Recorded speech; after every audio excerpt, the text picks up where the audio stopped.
This is Lead Balloons, the alchemy of unpopular opinions. Well, hello, my friends. Welcome to yet another episode of Lead Balloons podcast. Been a little bit since we've seen you. It's been a day or a week or two, and I want to start off with a bit of potentially sad news for some people, for the dozens of you that listen to us to the Lead Balloons podcast. That reminds me of when you watch Tobias on Arrested Development, and he talks about being a never nude. He's like, "There's dozens of us." This is likely, friends, the last podcast that we will be releasing for a while. Trent and I are pursuing some other endeavors. Trent, you want to let everyone know what's kind of going on? Yeah, well, Joel and I, we have been recording podcasts for about 2 years. I mean, we've been moving on the podcast for over 2 years. I think we started talking about it a little over 2 years ago, and this will be our 60th episode. We've had an incredible time. It's been enriching for our friendship. I think it's been a benefit to a lot of people out there, and we've had a chance to cover so many topics. Many of the topics that I can speak for myself, but many of the topics that I wanted to cover, we pretty much covered. And so I'll let you chime in, but I'll say that I feel like we've had the opportunity to kind of say the things that we want to say, and to cover the ground that we wanted to cover. And not that there couldn't be all kinds of things we keep talking about, but Joel and I've got we've got other projects that are part of our lives right now that we're needing to spend time on.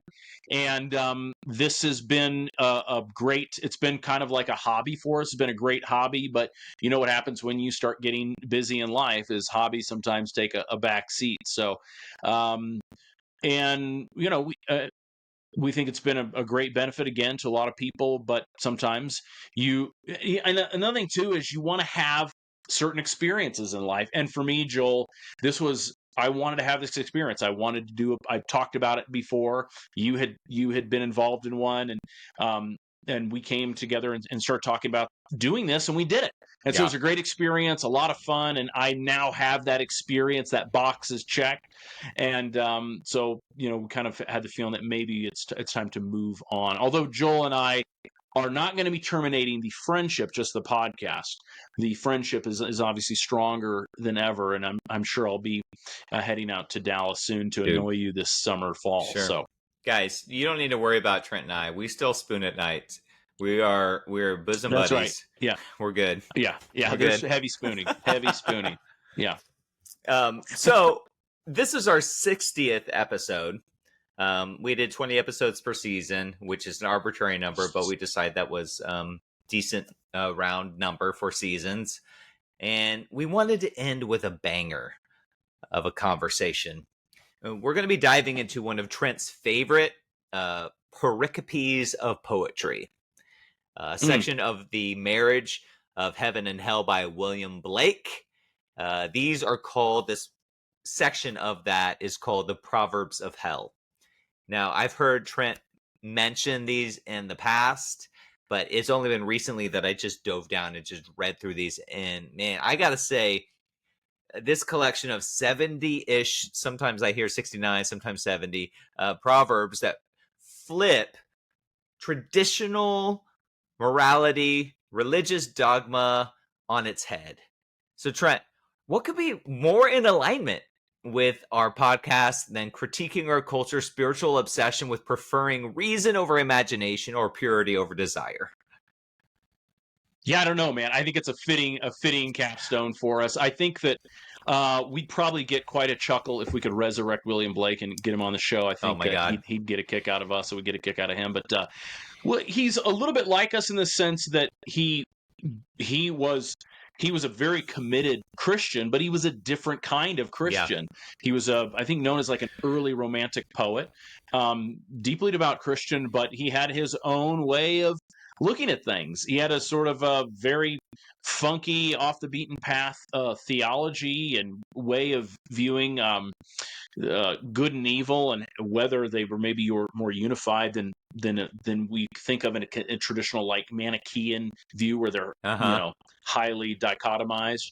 So he just has some weird, funky ideas, and not only that, but I think the thing that we glam onto is that, especially in this section, the Proverbs of Hell, he has an ability to spin a phrase in such a way that he invites you to think more deeply about a topic, to wonder if you've actually mastered a certain aspect of theology or philosophy.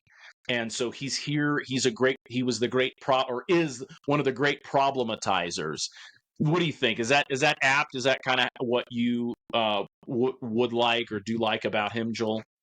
Yeah, I mean, just reading the Proverbs of Hell, I felt a kindred spirit when I was reading that. And these days, when people ask me where I kind of fall on the spectrum of like, what's your label, I say Christian mystic, mostly to throw people off. But what I mean are these kinds of people who are inspired by the soil of Christianity, but they refuse to be put into straitjackets of how that Christianity is expressed through societal power. And Jesus was that way, John the Baptist was that way, Paul was that way. So the Bible's filled with these kinds of individuals. But I would also say the people that are most attracted to in Christian history are the mystics.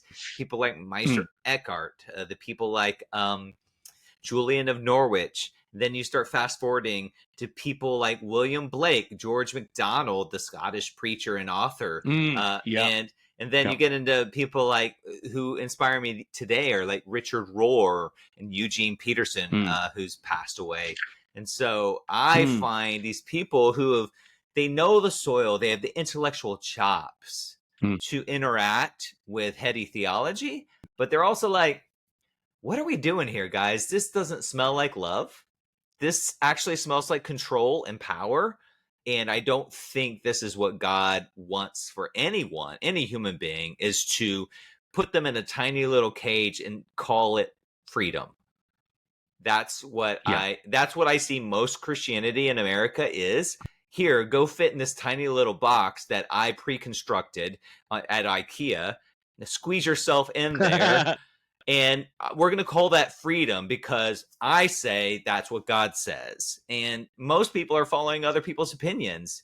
And rather, the mystics invite us to use our imagination and to, in my opinion, use our reason in better ways rather than more constrictive ways. Does that make sense? Yeah, and if I can chime in along those lines too, I made the mistake of majoring in English literature when I was at ORU. You dumb shit. And one of the reasons it was a mistake is it sort of upset the apple cart, as it were, when it came to my cherished beliefs. And as a hardcore Protestant evangelical, like, the Scripture is the only thing that can be inspired. That's what we were taught. That's what we believed, that was where the inspiration was. And I remember, you remember the late Grady Walker, our English professor. I remember I was sitting with him one time, and he's like, "Well, Trent, I believe that John Milton was every bit as inspired as any biblical author." He was dead serious. Yep. I'm like, "What?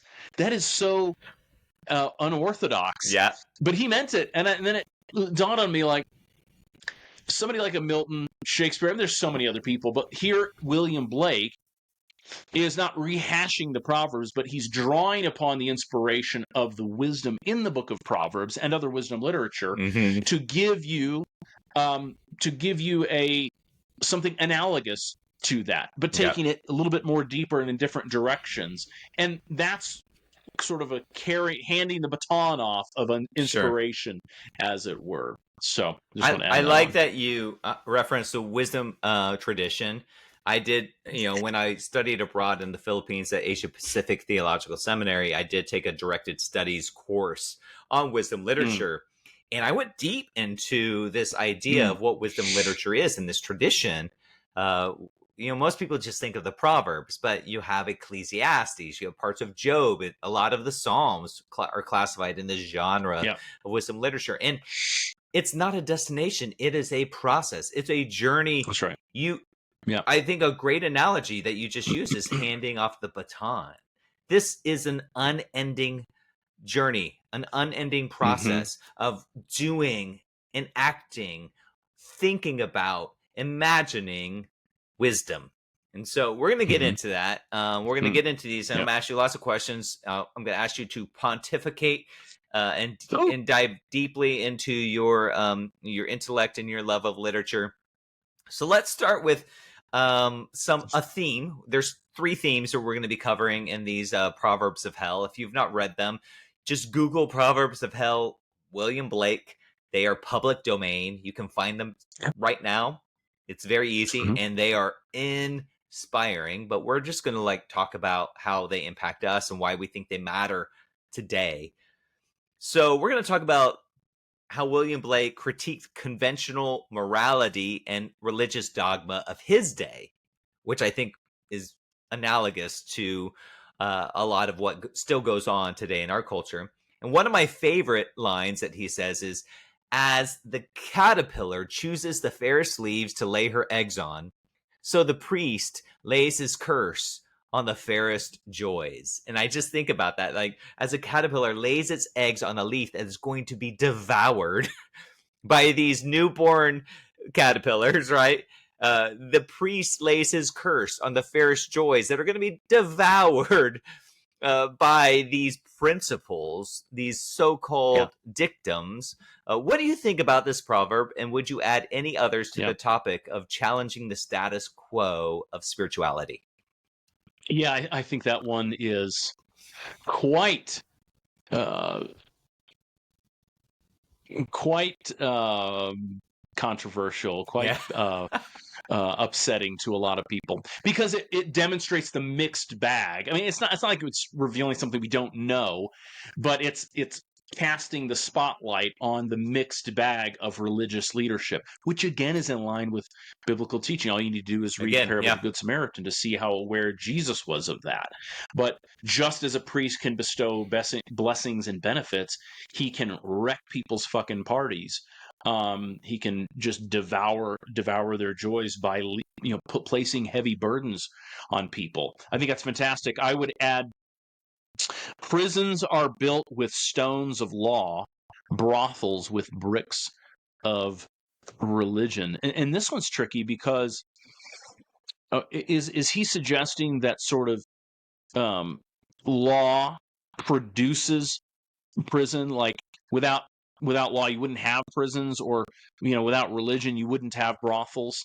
I'm not sure exactly what he means, but I think one thing that can be taken away from that, among many other things, would be that these parameters that we place up, which again can be life-giving, you have to have laws, but these parameters that we put up can produce consequences that are sort of unintended. And like with religion, brothels are built with bricks of religion. When you too tightly clamp down on people's sexual desire with all kinds of rules, maybe some necessary, maybe some unnecessary, you produce the need for these release valves, let's say, in the form of brothels, which historically have given primarily men, but sometimes women as well, the opportunity to, you know, deal with their sexuality in sort of non-sanctioned ways. So religion tends to think that it can solve problems, and maybe according to someone like a John MacArthur, that could maybe solve all problems. Yeah. But maybe it generates just as many problems sometimes as it solves. And that's with any solution. I agree with that. And you mentioned John MacArthur, and that ties back to a very early podcast we did on Calvin's God is a Dick. Mm-hmm. And Mm-hmm. John MacArthur fits that mold pretty succinctly. Like he promotes Calvin's theology, but Yeah. John Calvin created a community when he was in charge of it back in his day that was Mm-hmm. so rigid, so strict, that if we brought that into modern days, everyone would call that a dictator. Oh yeah. But yet we worship the God of an asshole. And guess what? Yeah. the God of an asshole is also just a bigger asshole. And so it's so interesting to me that William Blake saw through that veil early on. He's like, you guys ain't fooling me with your religious power. It's like, you're actually creating just as many and perhaps even more problems than you claim to be solving. And that's where I think a lot of people who are so, they'll use words like, well, I'm principled. I only believe in the truth. And it's just like, no, you think you're principled and you think you're only pursuing the truth. But the truth is that your ego is driving your car, the car of your thinking. And you're not really open to the possibility that most learning happens through mistakes, not through getting it right. Most learning happens through mistakes, not through getting it right. So this is going to get into some other things that we talk about, but I love the succinctness of his proverb that says, expect poison from standing water. How does that strike you? Yeah. Expect poison from standing water. Oof. I love that line. Well, maybe while I think about it, you tell me how it moves you.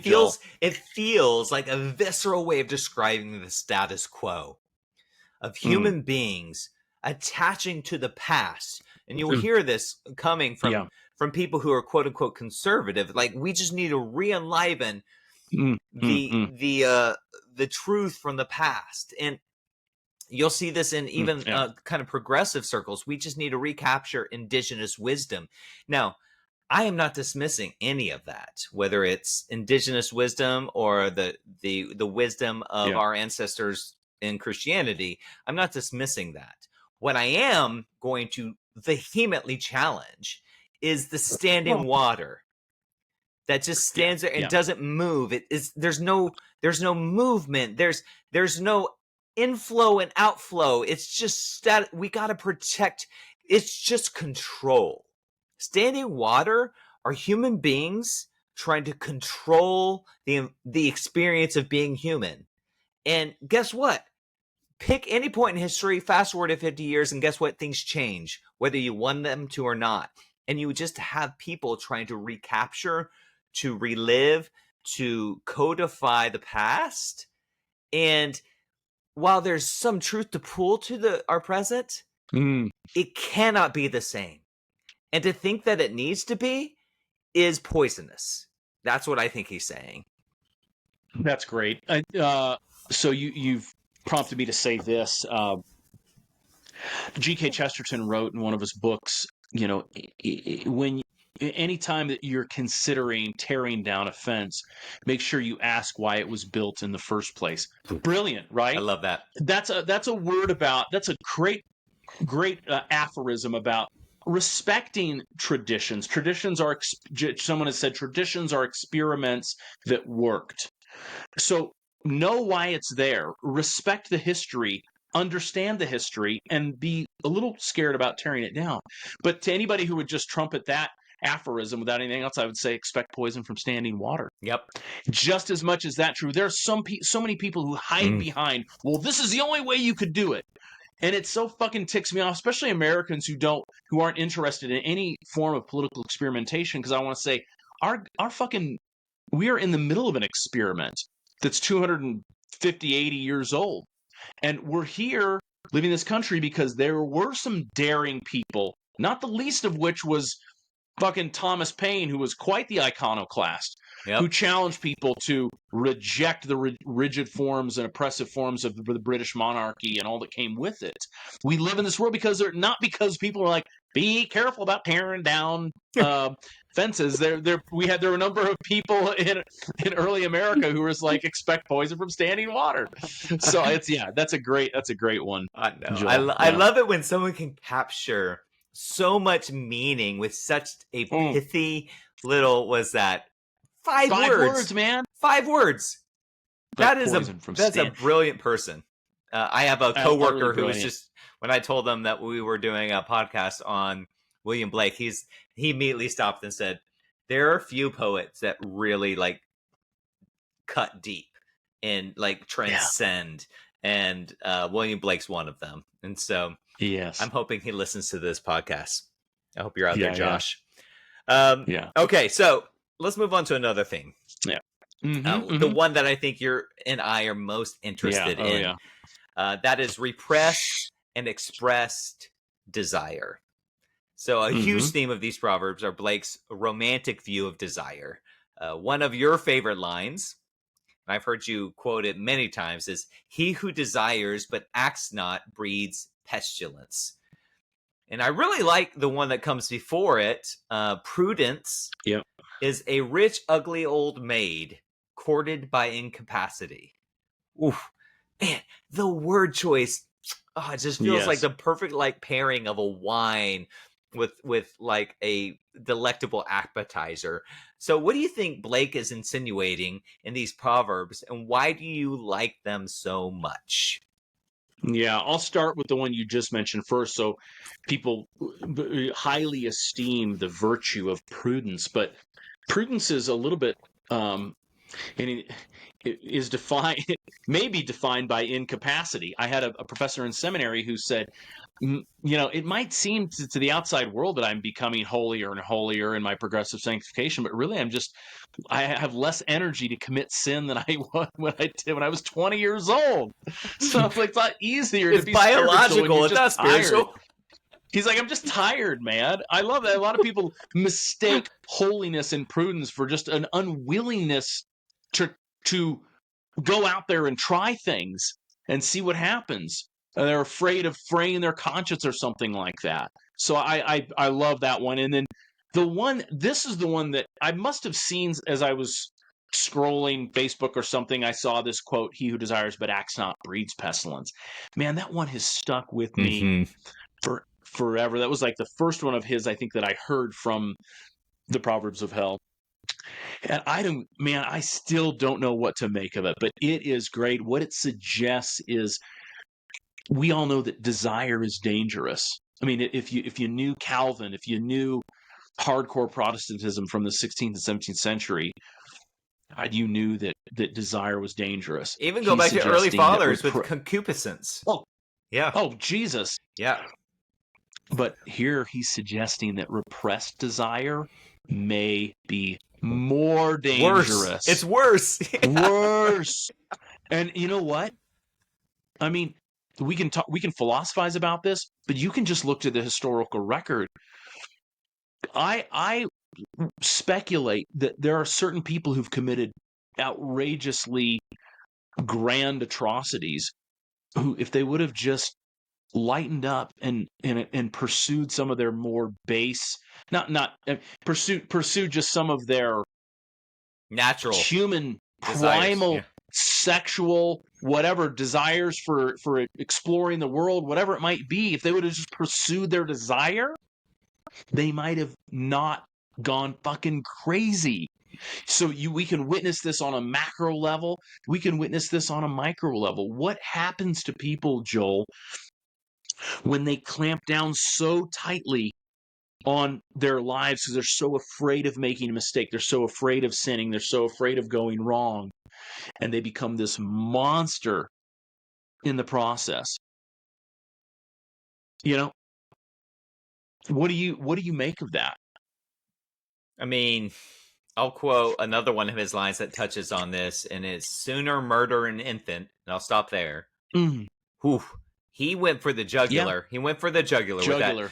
Jugular. Kill shot. Sooner murder an infant in its cradle than nurse unacted desire. Yeah. And he is not like pulling punches there. He is not trying to invite us into nuance. He is saying clearly that he believes murdering infants is evil, but what might be more evil is to nurse unacted desire. And I can relate to that. I mean, there's a little bit of hyperbole happening there. Obviously, poetry invites us into considering ideas from an artistic perspective.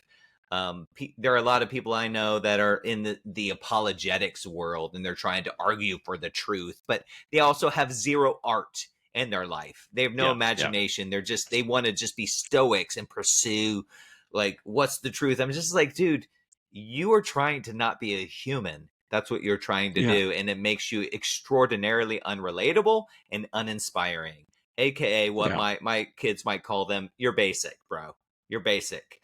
So, like, wake up and speak the language of people, which is why we love poets and it's why we love artists.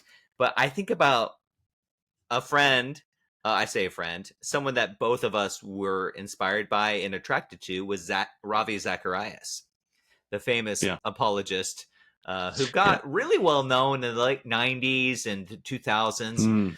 I remember, I think I was reading his book, golly,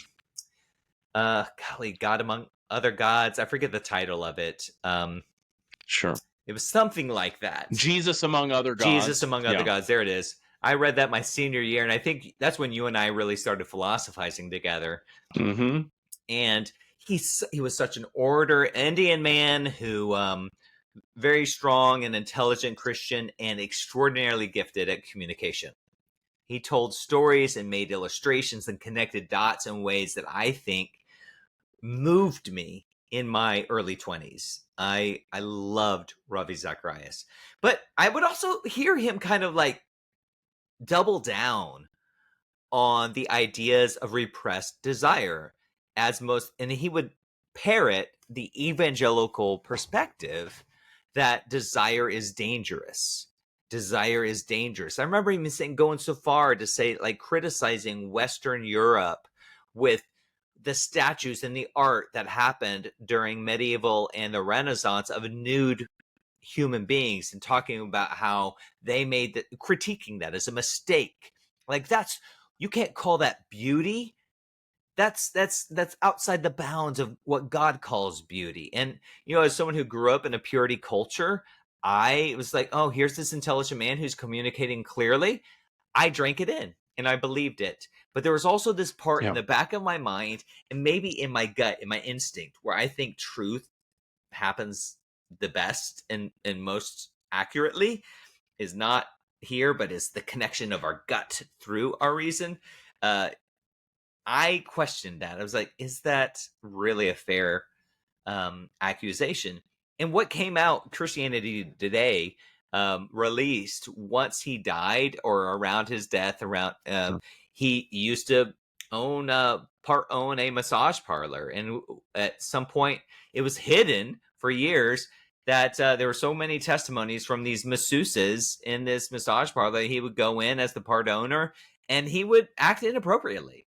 He'd masturbate himself and force them to, like, keep rubbing him. I don't think they masturbated him, but from the testimonies, he would say ridiculous things like, the weight of ministry is so hard, the God's calling is so, like, heavy, the burden. And it's almost like he had this moral justification in his mind. This is the story I'm telling myself, and because I can relate to this, like, oh, I'm repressing myself for the glory of Jesus, but it is so hard to do, and it just, like, and no pun intended, but maybe intended, squirts out sideways because we are human beings, and our theology, at least the kind of the theology that we see in the holiness tradition that flows out of Calvin down through Wesley into this the first great awakening of American Christianity. A lot of that is so steeped in a holiness tradition that it doesn't account for what I consider to be common sense humanity. So, as a follow-up to you, Trent, Blake also seems to cherish individual freedom and unhindered self-expression. We see this in the line, always be ready to speak your mind, and a base man will avoid you. Like, always speak your mind, and a base man will avoid you. So I see this tied to desire, like self-expression. Speak your mind, and a base man will avoid you. Also, no bird soars too high if he soars with his own wings. That just feels like American individualism long before American would began its project of democracy. So how do these lines strike you with the story of Ravi Zacharias? Yeah.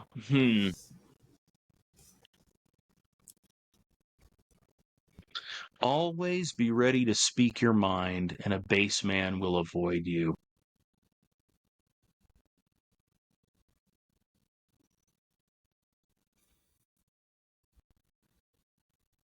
Joel, you're gonna have to prompt me on this one. Well, I think you you love self-expression. And I think I've heard you even speak about how bumper stickers from ideologies, let's say a conservative person who votes for someone you would never vote for, you might critique, but on the backside, you'd be like, yeah, but at least they're expressing themselves. And I'm a fan of that. So, like, why, like, when I think about Ravi Zacharias suppressing his sexual desire, Yeah. why is self expression so important? Yeah, I would say that well, this is what I would say. Now that I'm thinking about it, always speak your mind in a base man. Now, do you think when he's talking about a base man, meaning like a dullard or somebody who's they're just at one level, they're one dimensional? Yes, I do think he is kind of creating a bit of a hierarchy of maturity when he talks about that. Okay, so yeah, because I think that, and again, this is being a little anachronistic because maybe he's not thinking about it this way, but this is the way that I'm thinking about it is daring to be an authentic person is sort of always a challenging thing to do because everybody has a better plan for what kind of person you should be than you do. And here the challenge is become your own person and decide to take the risk of expressing yourself. And so, within that realm of sort of repressed desire would be repressed speech. So, do you dare to say the things that are on your mind? Even if you're William Blake, do you dare to say these somewhat wild and woolly ideas about God and the cosmos and about morality and human society and these kinds of things?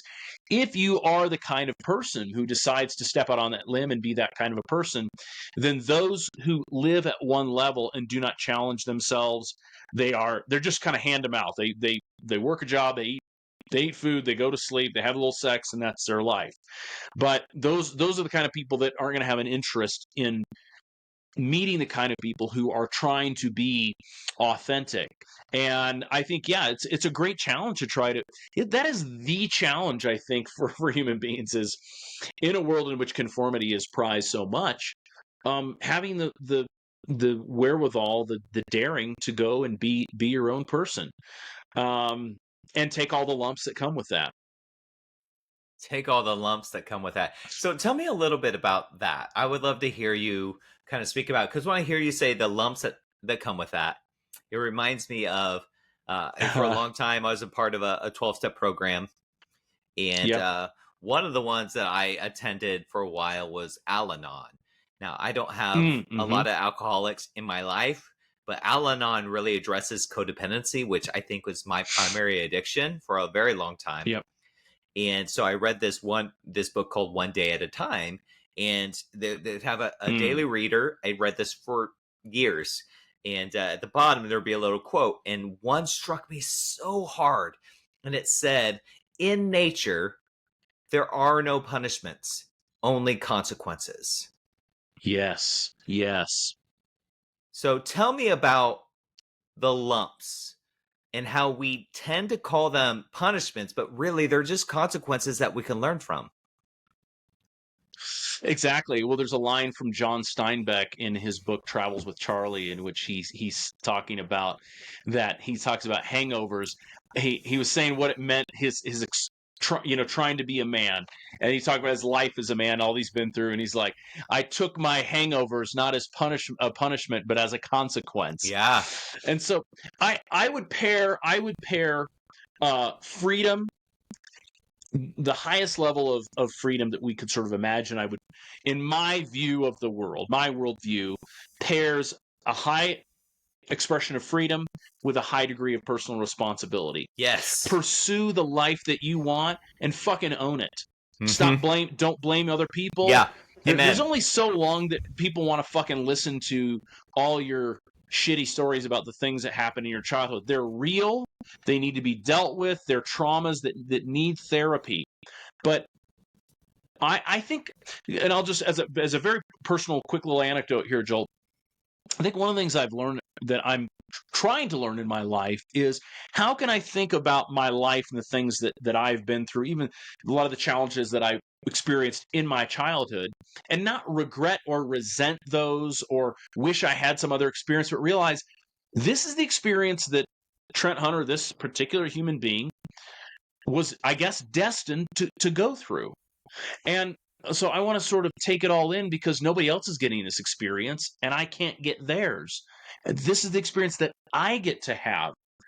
And so, and now I get to take ownership for my life. So like when I left the church, that was a decision that I made. I did not have to do that.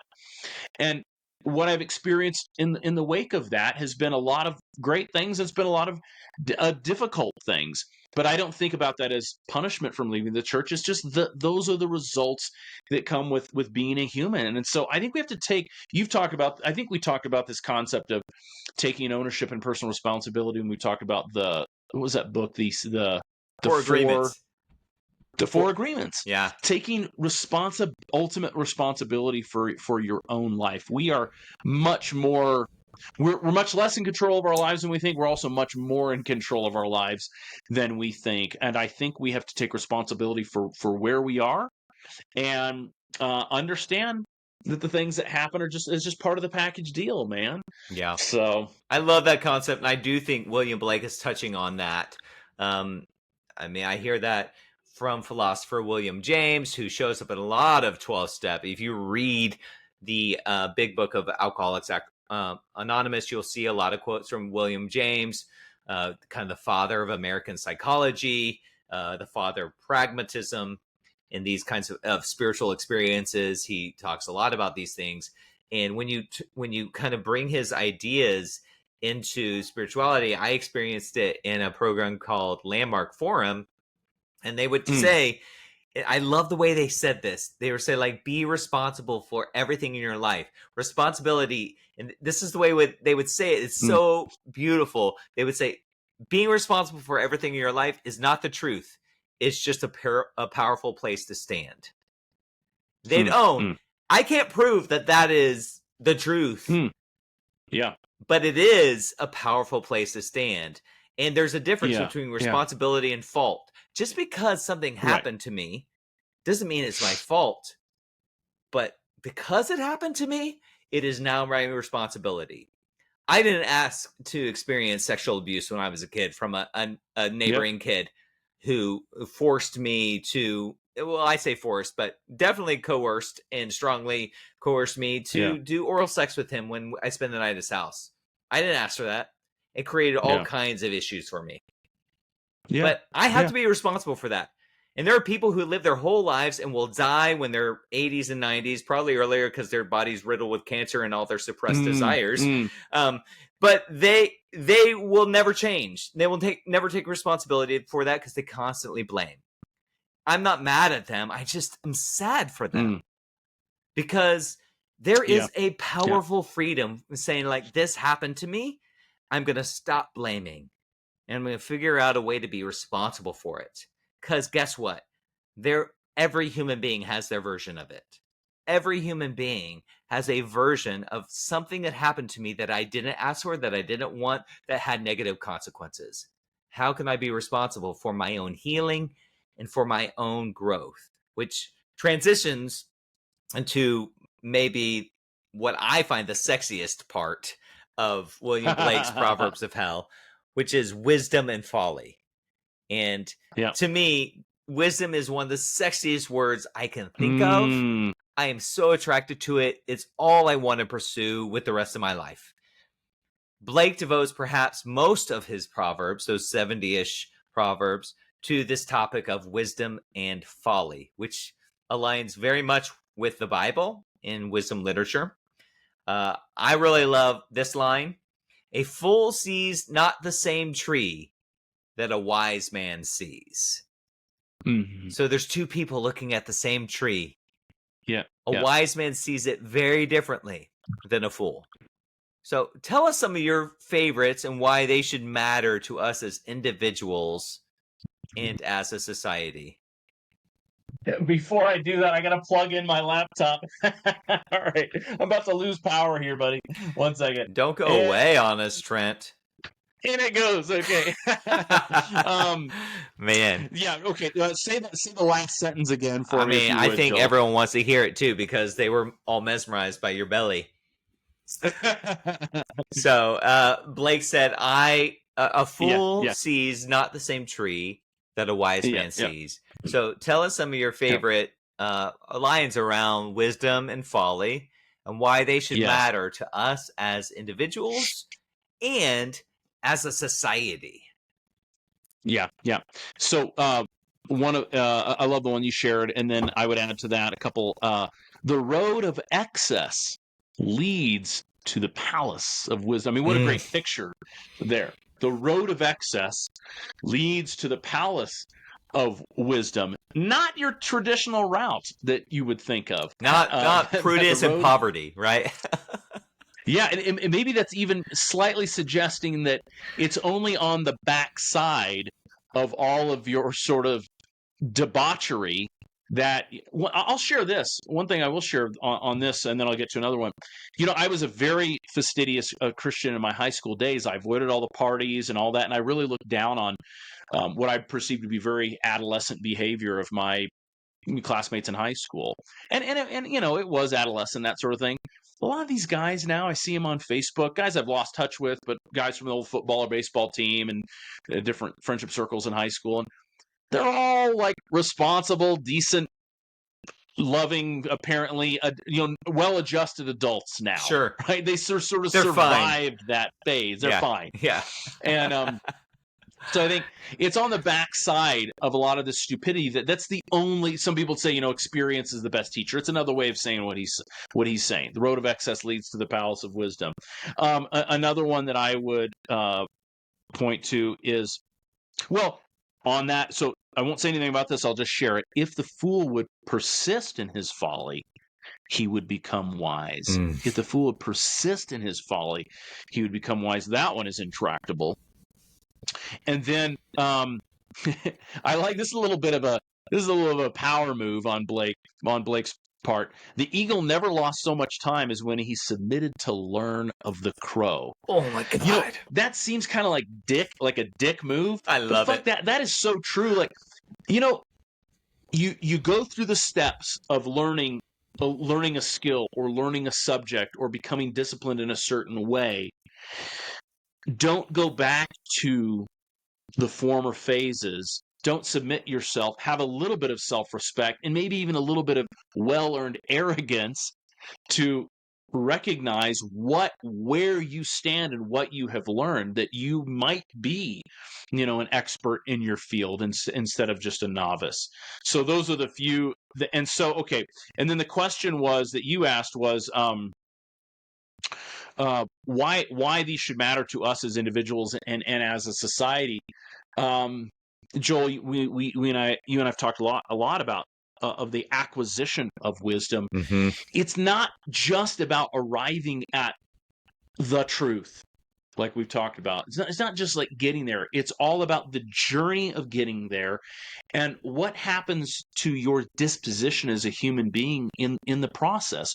What kind of person do you become when you challenge yourself to think deeply, when you challenge yourself to think new thoughts? Now, you may very well come back to your original principles and your original beliefs. So you'll come back a different person, a more seasoned, a more humble person, a more confident person. But I think that process is deeply enriching. This is why some of my favorite movies are the ones that make me think the most, because I like that experience of being challenged and coming out on the other side. So I think it would do us so much good as a society to be less about, here's this proposition. Do you affirm it or do you not affirm it? You know, some of these stale debates that we have about so many different like political topics is all about, are you A or B? Yeah. And it's not about, what can we learn in this discussion here so that the debate can become more interesting and more multifaceted, and we might even find synergistic answers to problems that we hadn't even imagined. That would be my view on how the sort of the wisdom of Blake can help us. Yeah, that is so beautifully stated, Trent. And I find I read somewhere online, I was introduced to this parable as an anonymous source. The parable of the donkey and the tiger. I don't know if you've heard of this parable, but it's I don't think so so. challenging for me. Because I'm the kind of person I've already kind of alluded to. I have very codependent kinds of upbringing. This was the coding that presented itself to me as the best coping mechanism for Joel to feel comfortable in Joel's skin early on. And I used all of my skills, and I have prodigious skills. I have a lot of them, and I own that. But I used them for ill. I was a people pleaser. I was very good at reading people's emotions, hearing what I perceived what people wanted to hear from me, and I would contort myself to the environments around me to be liked. And that was a very strong skill, and it developed when I was a pastor into this belief that I could bring everyone alongside me. Everyone Mm-hmm. could come with me on the journey. And I was constantly taught that is a lie. And the parable goes like this. One day, the donkey goes up to the tiger and declares to the tiger that the grass is blue. The donkey believes and declares over and over, the grass is blue, the grass is blue, the grass is blue. And the tiger disabuses the donkey of such a ridiculous claim and says, no, the grass is not blue. And so they decide to bring this argument to the king of the jungle, the lion. And the donkey comes before the lion and says, listen, the grass is blue. The tiger scoffs at me, annoys me, constantly dismisses me, saying the grass is green. But we know the grass is blue.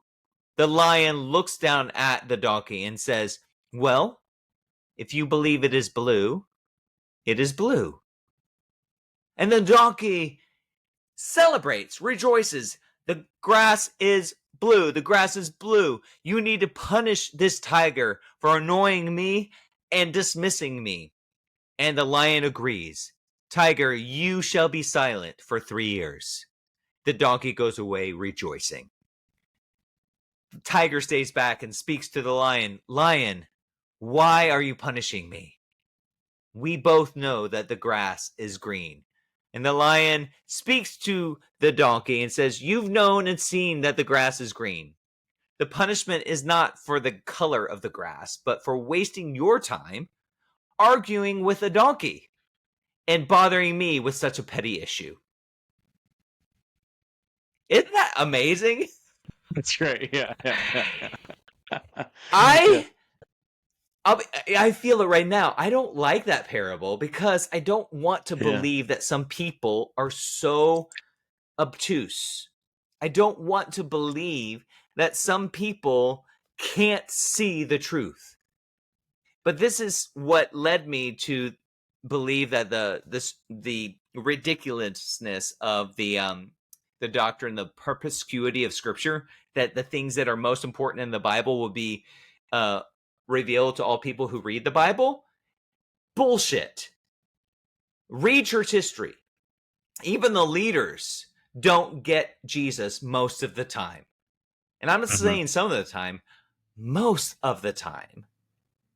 We live in this is what I've come to accept as wisdom. We live in an environment where most people not only aren't interested in what's true and good and loving and helping the big picture move forward, they may not even be capable of seeing it.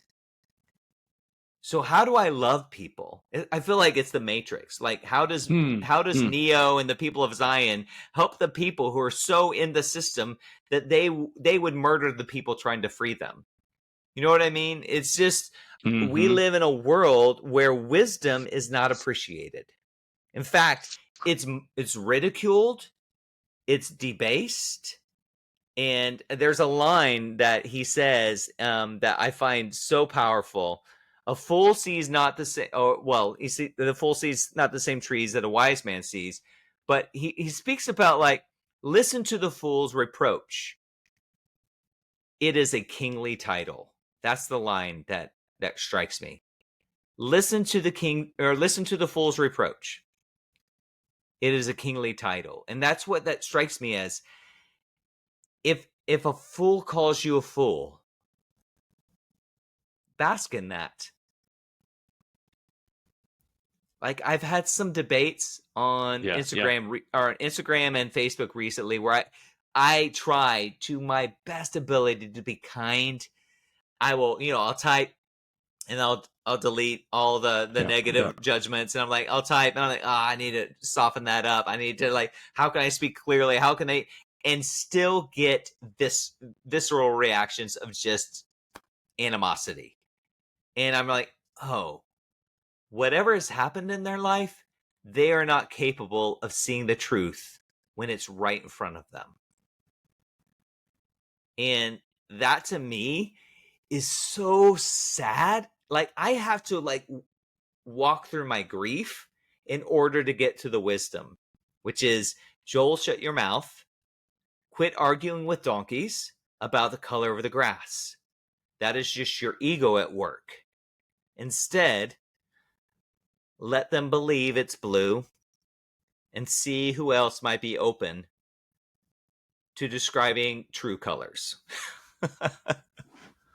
Well, Joel, I mean, I'm gonna go a little bit out on a limb and say this. I think you probably wouldn't chastise me too much for saying this, but we have, and I'm saying this because this is maybe this is our last episode for at least a long while.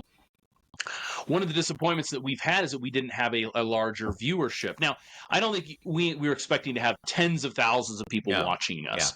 But I think that one of the things that's probably safe to deduce from this experiment that we've done is maybe not a lot of people, certainly the ones who are watching us regularly, like what we do, get what we do, are challenged by what we do, and are thinking about things.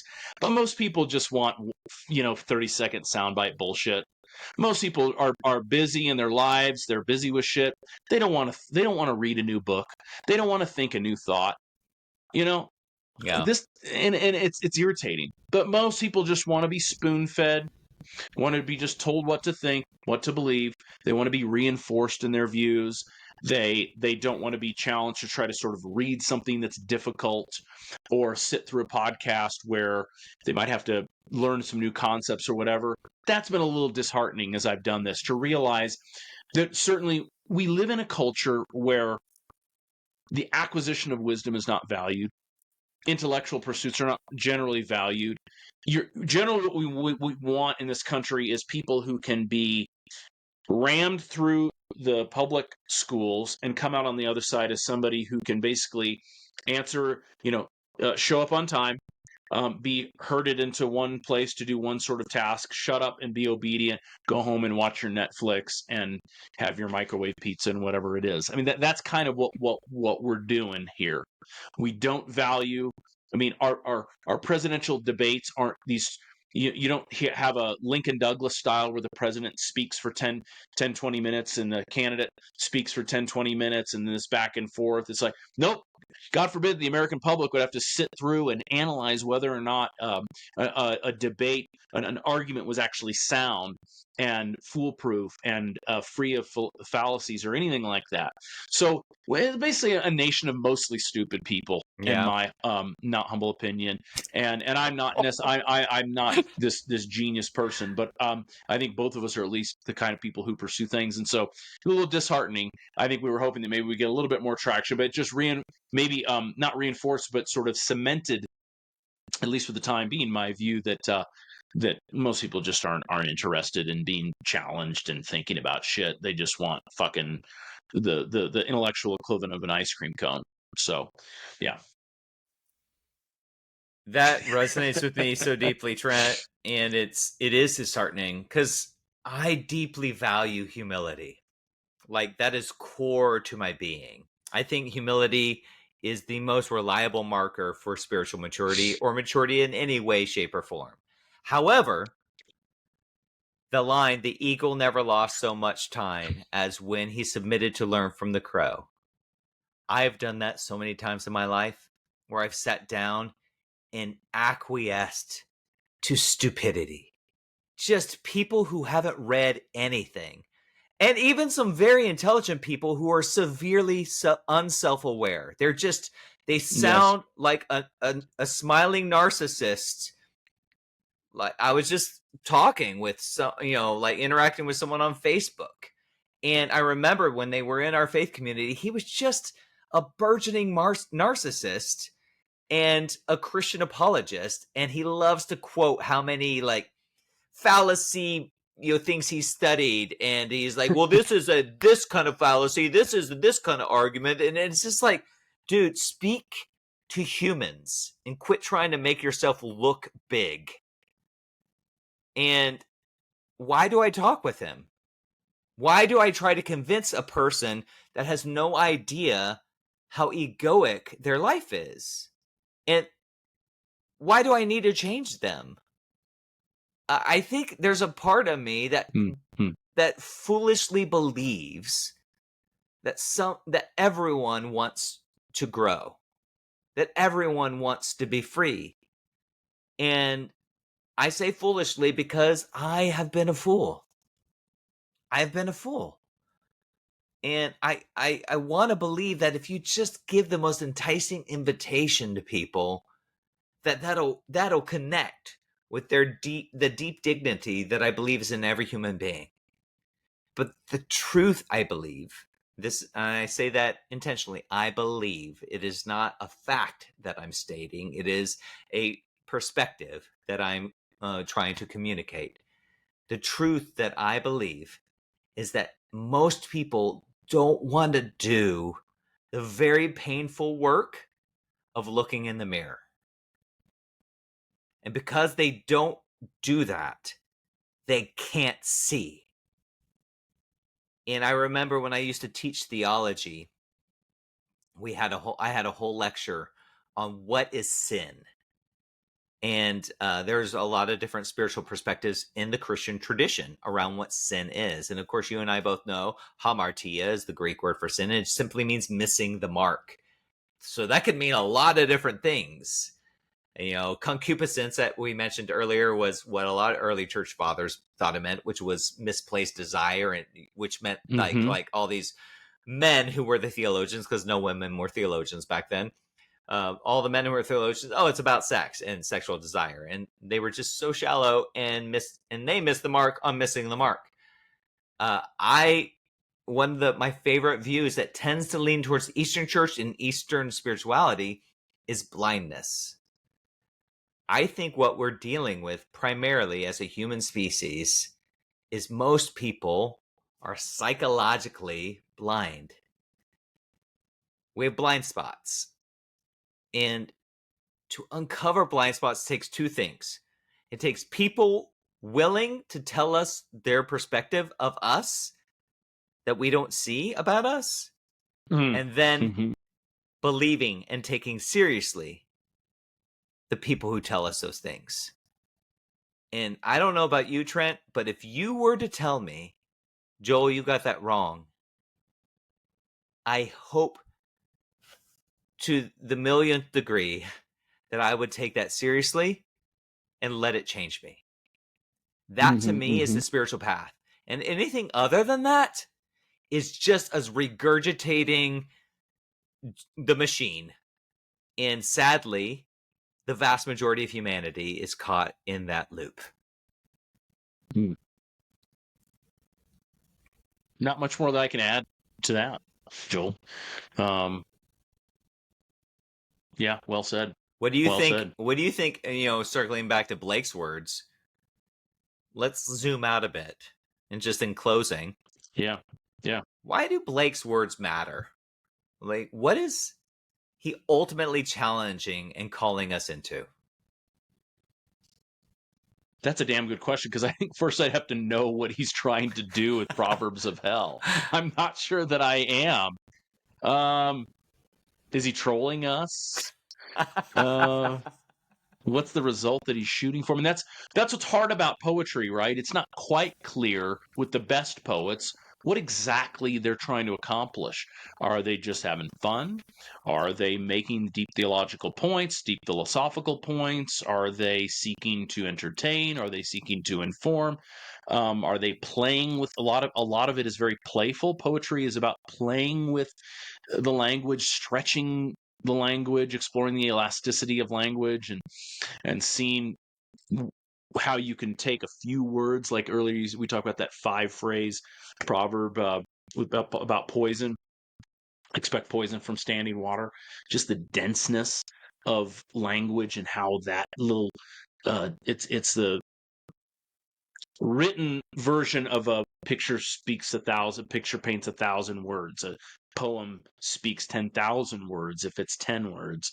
So he's doing all kinds of things.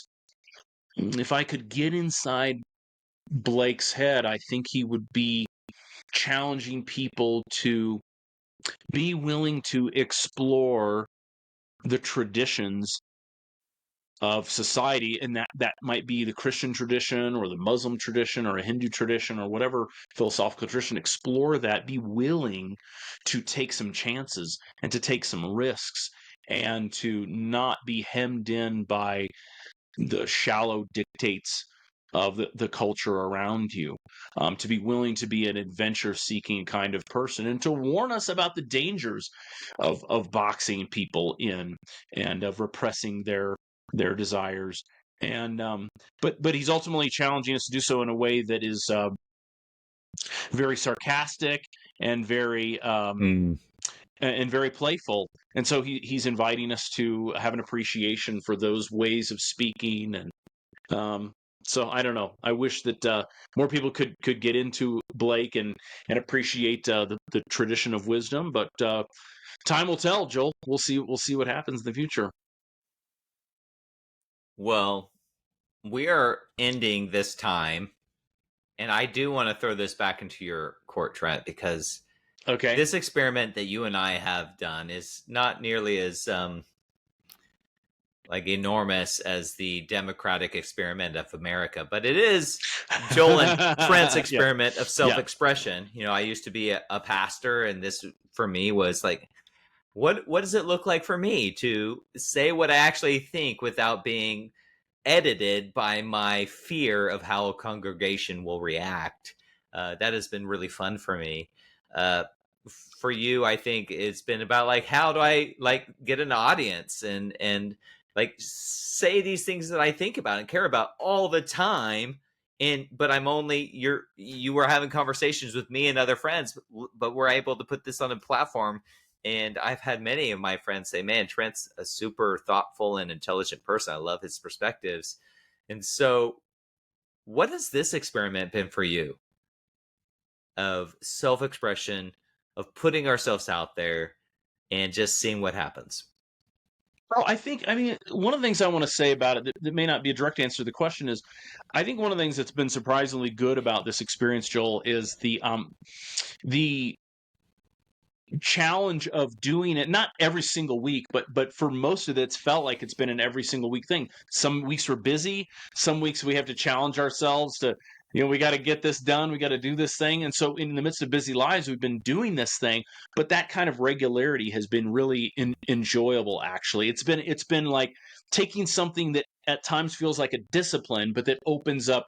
There's often that juxtaposition between discipline and freedom. Mm-hmm. And so the discipline of doing this every week, preparing a script, doing the research, and then actually doing the episode has led to the freedom of having really fun conversations with you that, yes, are partially scripted, but also get us to say things that we hadn't anticipated saying in Yeah. ways that we hadn't anticipated saying them. So it's been really fun to see how do we talk to each other on this platform live, but in different cities with using this medium.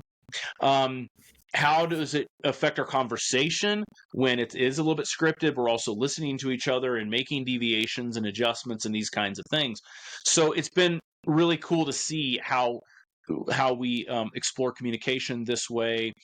And it's been just a really good challenge to keep. It's been a great challenge to keep growing, to keep thinking, to keep exploring, especially when our jobs aren't necessarily drawing us in this particular direction, but our lives are. We want to keep being, and I think that's how we would challenge other people is we're not necessarily getting paid to behave this way, but it's sort of the only way that we know how to act. We love to think, we love to read, we love to exchange ideas, to challenge each other, to disagree respectfully. All these things we love to do, and I think when we started, that was the idea, that was the model that we wanted to put forward for people is here's one way at least that you might consider doing a friendship and having discourse about really important topics in a way that's productive with other human beings. So that's kind of what I learned from the experiment. And again, just coming back to that small dark side of it is I was hoping that maybe it would wing its way out a little bit further than it did. We still have, we had some videos on YouTube that had huge viewerships, and we had some episodes that through our audio only platforms were listened to by quite a few people. So we did have a good number of episodes that were really, really popular, but I was hoping that we would do more.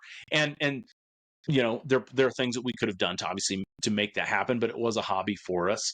But it's good. It's not horrible to know that that there's maybe not a ton of people who are interested in these things, but we're interested, and there are a small number of people that are interested in them too, and that's fine. And we'll keep talking about these things. Just I'm disabused, Joel, of the notion that